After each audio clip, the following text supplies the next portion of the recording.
चांद पे चल के वापस आई इंसानियत की पहली ज़मीनी कदम यहीं पड़े थे। Because of what you have done, the heavens have become a part of man's world. USS hornet, वो शिप जिसने अपोलो 11 और अपोलो 12 की लैंडिंग के बाद एस्ट्रोनॉट्स को दुनिया में वेलकम बैक बोला। अपोलो 11 जुलाई 24, 1969, अपोलो 12 नवंबर 24, 1969। चलिए उन्हीं कदम रास्तों पर हम भी चलते हैं। Apollo 11, this is Hornet, over. Apollo 11, ocean में स्प्लैशडाउन के बाद पैरा रेस्क्यू स्विमर्स ने कैप्सूल सिक्योर किया।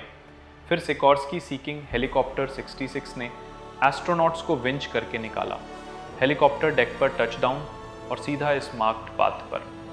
इस रास्ते का डेस्टिनेशन था MQF, मोबाइल क्वारंटाइन फैसिलिटी, एक मॉडिफाइड एयर स्ट्रीम जिसमें बेडरूम, गैली, बाथरूम सब सील्ड सिस्टम के साथ।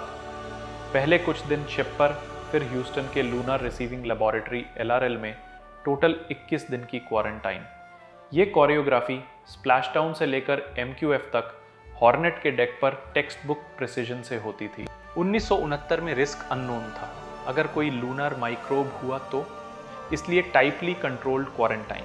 शिप से हवाई तक MQF, फिर फ्लाइट से ह्यूस्टन जहां LRL में सैंपल एनालिसिस और मेडिकल चेक्स हुए।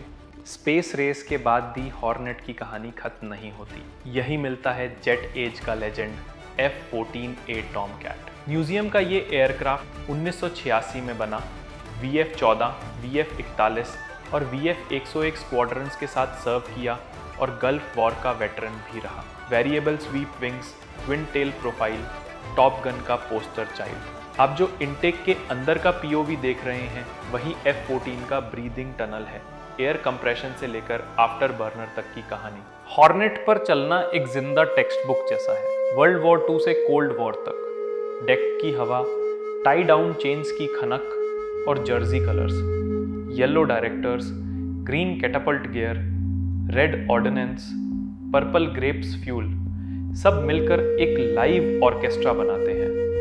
And the sons and brothers of many an American worker were to man the Hornet, were to fly her planes and fire her guns and drive her into battle.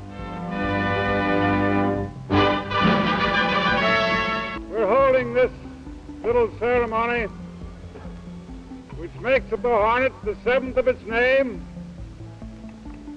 a ship of the Navy. As the civilian head of that organization, I give you a fervent God bless you and God go with you. Bridge नजर देता है, लेकिन ship का दिमाग CIC, combat information centre, यहाँ radar repeats, radio traffic, tactical plots सब यहीं fuse होता था। इसी कोऑर्डिनेशन ने वर्ल्ड वॉर 2 से लेकर अपोलो रिकवरीज तक ऑपरेशंस को क्लॉकवर्क बनाया। रेडियो रूम्स आज भी जिंदा कल्चर हैं। Hornet amateur radio club, call sign NB6GC, ship के लेगेसी एंटेना से ऑन एयर आता रहता है। We rode off the Hornet for the Battle of Midway on June 4th, 1942. I'll never forget the last thing our skipper said. I want each of us to do his utmost to destroy our enemies.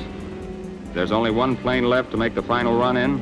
I want that man to go in and get a hit. May God be with us all.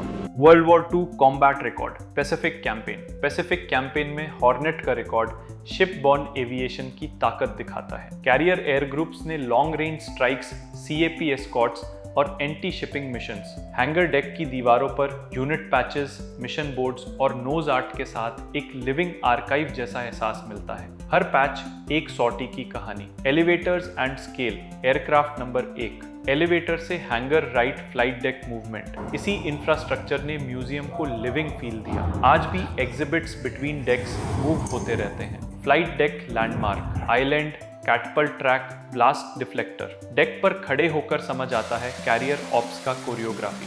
Science सिर्फ lab में नहीं, कभी कभी एक ship पर होती है। USS hornet ने वर्ल्ड वॉर 2 से लेकर मून लैंडिंग्स तक इंसान की सेफ्टी, कोऑर्डिनेशन और क्यूरियोसिटी को एक साथ रखा। जब Neil Armstrong, Buzz Aldrin, Michael Colin और बाद में अपोलो 12 क्रू इस डेक पर आए, तब ह्यूमैनिटी ने लिटरली ब्रीद आउट किया। We choose to go to the moon in this decade and do the other things. not because they are easy, but because they are hard. हमने उनके footprints follow किए, अब आपकी बारी है।